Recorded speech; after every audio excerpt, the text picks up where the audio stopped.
ها ولا دنياتي ها ولا دنياتي. الله نور الله لا إله إلا الله. الله نور الله لا إله إلا الله. الله نور الله لا إله إلا الله. الله نور الله لا إله إلا الله. الله نور الله لا إله إلا الله. الله نور الله لا إله إلا الله. Assalamu alaikum chers téléspectateurs de Wala Dunyati. Nous recevons ici dans notre plateau le khalife de Seydi Mawlid Cheikh à Dakar, Khalifa Omar Sabally. Omar Sabally, bonjour. Bonjour cher Ale. C'est un grand plaisir de vous recevoir ici dans notre plateau. Le thème actuellement de l'anniversaire de Sangabi est intitulé Les facettes du zikr par excellence. C'est une thématique qui nous interpelle parce qu'au niveau de cette khadra, tout le temps on entend le mot zikr, le mot zikr, le mot zikr, le mot zikr. Ça nous pousse à nous poser la question suivante. Quelle est donc l'importance du zikr pour qu'on en parle autant dans cette khadra? Allez, tout d'abord, si tu peux me permettre de saluer tes téléspectateurs, de dire Assalamu alaikum wa rahmatullah wa ta'ala wa barakatuh. Alhamdulillahi rabbil alamin wa salatu wa salamu ala ashrafil insu wal jinnu wa habibi rahma Sayyidi Ahmed sallallahu alayhi wa sallam wa radiyallahu an shaykhina wa wasilatina illa rabbina Sayyidi Muhammad el Sheikh ورضي الله عن مميد كل أولياء الرحمن أبي الأباس أحمد التجاني شريف رضي الله عنه. Allez, je te remercie de l'honneur que tu me fais de m'inviter sur ton plateau. J'en profite aussi pour souhaiter joyeux anniversaire à toute la communauté d'Aïratul Iman. Car aujourd'hui c'est un jour vraiment très spécial pour nous et pour toute la communauté tijane, pour toute la communauté musulmane. Pour différentes raisons. Voilà, la première, je peux dire que c'est le jour où Seydi Mohamed El Cheikh a reçu de la main de Maulana Ahmed Tijani Sharif le legs de la tariqa Tijane et les secrets de la tariqa Tijane. Donc c'est un jour de 1997, 10 avril, voilà, qu'il a été élevé en rang de Khalif de Maulana Ahmed Tijani Sharif fi Nour al-Azam, qui veut dire dans les lumières intenses. Pour revenir à la question que vous m'avez posée par rapport au zikr, déjà dans l'islam, Allah exhorte à faire le zikr abondamment. Allah exhorte à faire le zikr abondamment. Donc le zikr en fait c'est le rappel d'Allah. Mais les soufis disent que le zikr c'est le fait d'être en contact perpétuel avec Allah. Donc si tu n'es pas en contact avec Allah, tu es en contact avec autre chose. Donc c'est le zikr qui te maintient dans la ferveur religieuse. Et dans la tariqa Tijane, quand tu prends le wird Tijane, la litanie de la tariqa, c'est des zikrs. Voilà, l'ensemble des litanies de la tariqa, ce n'est que des zikrs. Donc, on est obligé de faire le zikr, mashallah. Les litanies de la tariqa sont constituées perpétuellement de zikr. Car le zikr plonge le mourid, plonge l'aspirant dans les flots divins perpétuels. Donc, le zikr revêt une importance capitale. Car c'est comme si vous voulez vous maintenir dans un état d'esprit, vous voulez vous maintenir dans une certaine spirituelle, dans un certain mysticisme, vous êtes obligé de spalmodier les noms d'Allah et les noms divins. Donc le zikr, en quelque sorte, constitue l'élément central de la vie du musulman, plus particulièrement dans la vie du Tijane, car le soufisme est en particulier constitué que de zikr.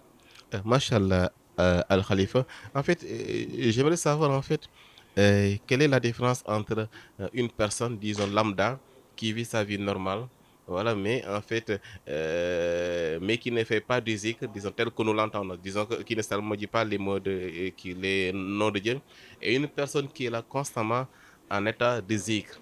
Quelle est la différence entre ces deux personnes-là? Ah, mashallah, Cheikh Ali. Déjà, l'adoration est un zikr.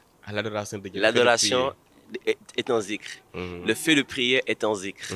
Le fait de faire l'aumône est un zikr. Le fait de jeûner est un zikr. Maintenant, vous me demandez quelle est la différence entre quelqu'un qui fait peu de zikr et quelqu'un qui fait beaucoup de zikr. Voilà. Forcément, celui qui fait beaucoup de zikr est plus proche d'Allah que celui qui en fait peu. Voilà. Et Allah exhorte dans le Coran de faire le zikr en abondance. Voilà. Faites le zikr en abondance. Donc, je pense que c'est facile à séparer, mais c'est facile à régler de celui qui fait peu de zikr et celui qui en fait beaucoup. Le zikr constitue l'ensemble des adorations. C'est pas seulement le fait de prononcer le nom d'Allah. Voilà. Allah même exhorte de prononcer ce nom. Voilà. Maintenant, le zikr, celui qui prie comme toi, qui jeûne comme toi, qui fait le monde comme toi. Et en plus de ça, il fait le zikr des noms divins avec autorisation. Forcément, cette personne est meilleur musulman que toi. Machallah.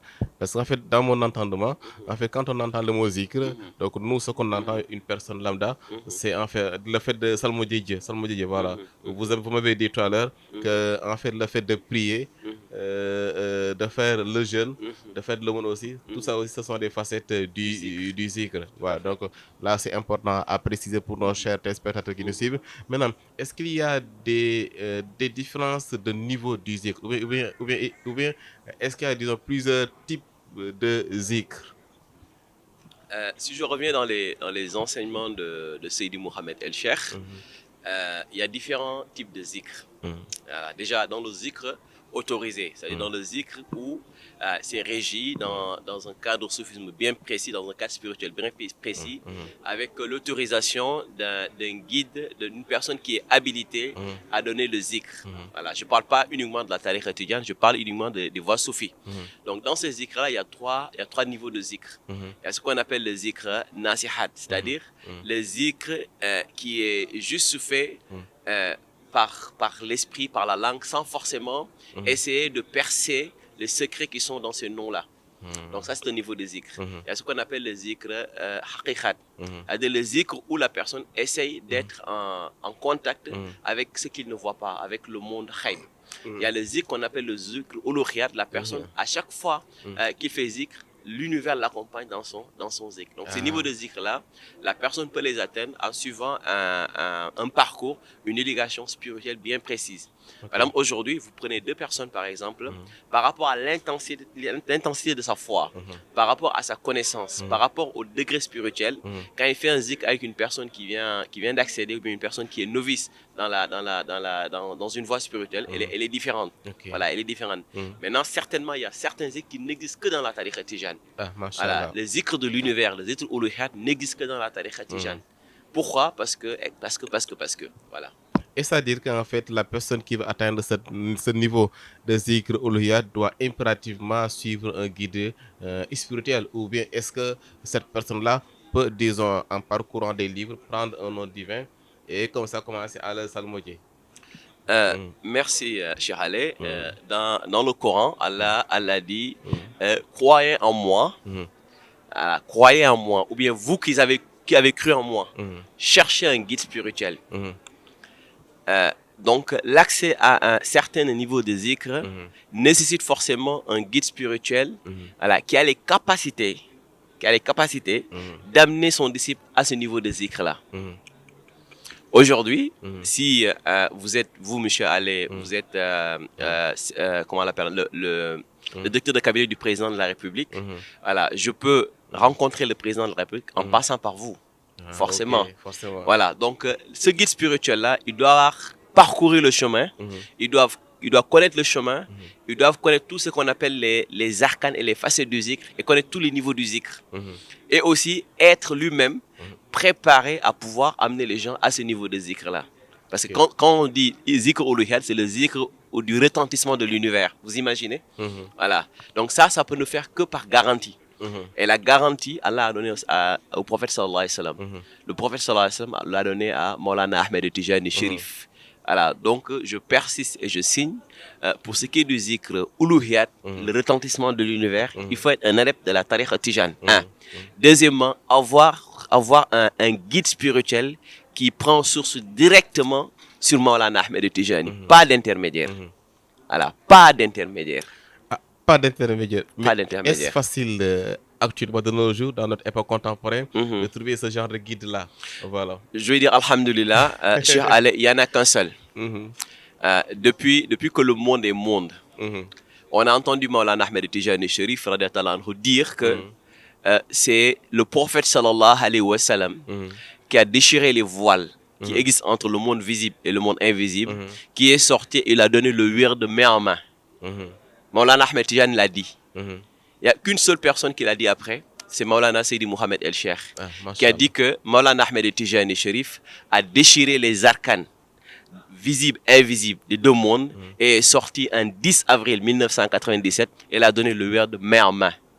Donc on a un guide actuellement qui vit à Saint-Louis, qui vit à Medina Cheikh, à qui Maulana Ahmed Tijani Sherif a donné le wird de main en main. Donc ce guide-là, il existe. Donc cela me pousse à dire que le privilège que le professeur Ahmed a donné à Maulana Cheikh Ahmed Tijani Sherif, ça veut dire qu'en entrant directement dans le monde de Shahada, pour lui donner le wird, c'est ce même privilège-là que Maulana Cheikh a accordé à Seydi Mohamed El Cheikh. Tout à fait, effectivement. Et je pense que le monde de la Tijaniya est vaste, mais le monde de la Tijaniya est extrêmement mystique. À l'âge de 14 ans, ce monsieur aujourd'hui, il a 39 ans. Voilà. Et on est là assis dans sa ville qui est Medina Cheikh. Et ça fait plus d'une vingtaine d'années, voilà, exactement 25 ans, voilà, qu'il avait reçu le wird de Maulana Ahmed Tijani Sherif. Il l'a dit, et ce monsieur est toujours en vie. Donc pour les gens qui connaissent le mysticisme au niveau de la tariqa, Cheikh Ahmed Tijani, personne ne peut lui faire dire ce qu'il n'a pas dit. C'est impossible. C'est impossible. Lorsque vous vous exprimez Al-Khalifa, je vous sens passionné. Lorsque vous parlez de Cheikh, je sens en vous cette passion-là. Cela me pousse à me poser la question suivante. En fait, qu'est-ce qu'il a, en fait, quel impact a cet homme dans votre vie spirituelle pour que vous parlez de lui avec autant de passion? Cheikh Ali, c'est pas de la passion. Voilà, si j'ose m'exprimer ainsi, c'est mon âme qui parle. C'est votre âme qui parle. Parce que mon âme sait ce que cet homme a fait pour elle. Voilà, parce que nous ne sommes pas des ignares. Nous ne sommes pas des ignares. Ça fait plus d'une vingtaine d'années qu'on est dans la tariqa, qu'on a pris le wird. On a pris le wird quand on est très jeune. Voilà. Et on connaît, sans prétention aucune, on connaît la tariqa tijane. Mashallah. Sans prétention aucune, on sait la différence de l'avant Seydi Mohamed El Cheikh, avant de le connaître et quand on l'a connu. On sait que les choses qui nous manquaient dans la spiritualité, quand on parle de spiritualité, je veux que les gens se concentrent sur la rigueur religieuse. Parce que quand on parle de spiritualité, ce qu'on appelle en anglais les sides, les effets de la spiritualité, c'est une pratique religieuse assidue, rigoureuse. Et ça, Seydi Mohamed El Cheikh l'a fait en nous. Voilà, l'a fait en nous. L'autre partie dont je ne peux pas m'exprimer parce qu'on est à la télé, c'est la partie mystique. C'est la partie mystique. Car la tariqa tijane, elle est mystique.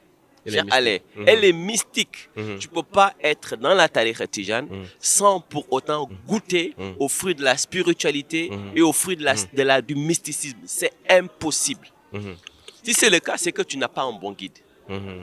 Si c'est le cas, tu n'as pas un bon guide. Mashallah. Tu ne peux pas être dans la tariqa tijane plus de 1 année, 2 ans, 3 ans, 5 ans sans rencontrer les gens qui se sont matérialisés en Maulana Ahmed Tijani Sherif. Tu ne peux pas être dans la tariqa sans rencontrer Cheikh Omar Foutiyou en rêve ou en état d'éveil. Tu ne peux pas être dans la tariqa tijane pendant des années sans voir Hadj Malik en état d'éveil ou en rêve. Tu ne peux pas être dans la tariqa tijane sans voir Serigne Babacar Sy en état d'éveil ou en rêve. Tu ne peux pas être dans la tariqa sans voir Maulana Baye Niass en état d'éveil ou en rêve. Tu ne peux pas être dans la tariqa sans goûter encore une fois aux fruits de la tariqa tijane. Tu ne peux pas être dans la tariqa sans voir Maulana Cheikh Bassal en rêve ou en vrai. C'est impossible. Si c'est le cas, va chercher un guide. Tu n'as pas un bon guide. Et ici, on fait la différence entre celui qui te donne le wird tijane et celui qui est ton guide, ton wasila. Voilà, celui qui doit prendre ta main et vous cheminer ensemble dans la voie d'Allah. Voilà. Si tu n'arrives pas à voir ces fruits, à goûter aux fruits de la spiritualité et du mysticisme, c'est que tu n'as pas un bon guide. Machallah. Allez, c'est que tu n'as pas un bon guide, si c'est le cas. Machallah. Et en guise de conclusion, pour les téléspectateurs qui nous suivent, lorsque je vous entends vous exprimer sur le zikr, si je comprends bien, actuellement en cette période de Akhir Zaman, il est, disons, important, peut-être même crucial, d'avoir un guide spirituel digne de ce nom-là pour pouvoir échapper à ces périodes troubles de Akhir Zaman. Je pense que le 18e siècle, on l'assimile au siècle des Lumières, n'est-ce pas? C'est-à-dire, durant ce siècle-là, si tu n'es pas savant ou tu n'es pas élève d'un savant, tu es en retard sur ton temps. N'est-ce pas? C'est ça qu'on disait. Et c'est pourquoi les plus grandes découvertes scientifiques, philosophiques, économiques ont été faites pendant cette période-là. Notre période-là, on avait dit que ce serait une période d'Allah, de Dieu ou du diable. Et étant donné que c'est des périodes très troubles, et que toi, tu n'as pas les secrets d'une vie apaisée, tu n'as pas les secrets d'une vie réussie, tu n'as pas les secrets d'une vie avec un accompagnonnage perpétuel avec Allah. Tout ce que tu peux faire, c'est trouver quelqu'un qui l'a. Allez. Voilà. Et ce quelqu'un ne peut être qu'un guide spirituel. Le prophète sallallahu alayhi wa sallam disait sur un hadith que celui qui n'a pas de guide, Shaitan est son guide. On ne peut pas être à la mosquée et à la boîte en même temps. C'est impossible. Cette période-là, c'est une période où chaque individu qui y vit et qu'il vit que sa vie soit une réussite, doit forcément, indéniablement avoir un guide spirituel. C'est une période, quand tu n'as pas de guide, c'est comme si tu n'as pas d'âme, tu n'as pas de cerveau, tu n'as pas de gouvernail. Tu es perdu. Voilà. Machallah, Al-Khalifa, donc chers téléspectateurs de Walad Dunyati, aujourd'hui nous recevons le Khalife Omarou Sabally, le Khalife de Seydi Cheikh à Dakar, et votre mot de fin? Je rends grâce à Allah. Nous rendons grâce à Allah et nous invitons tous les musulmans de la planète de venir découvrir Seydi Mohamed El Cheikh, même par curiosité. Si une personne dit qu'il est en contact avec Maulana Ahmed Tijani Chérif perpétuel, pour un musulman, il doit être curieux de savoir qui. On doit être curieux de savoir qui a déchiffré Alif Lam Mim. On doit être curieux de savoir qui a déchiffré Noun wal Qalam.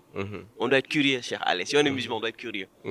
Cette personne qui a déchiffré ces mots-là, allons vers lui et voir c'est qui. Allons. C'est ça. J'invite les musulmans du monde à venir découvrir Seydi Mohamed El Cheikh. Chers téléspectateurs, donc le message est lancé. Donc allons à la découverte de ce personnage énigmatique qui est Seydi Mohamed El Cheikh, qui a fait autant de révélations, des révélations coraniques, des révélations. Il a révélé les secrets longtemps ignorés et qui se trouvent dans le Coran, à travers les lettres isolées du Coran, Alif Lam Mim. Allah découverte de cette étape. Et nous vous donnons rendez-vous pour une prochaine émission. Allahu Nurullahi, la ilaha illallah. Allahu Nurullahi, la ilaha illallah.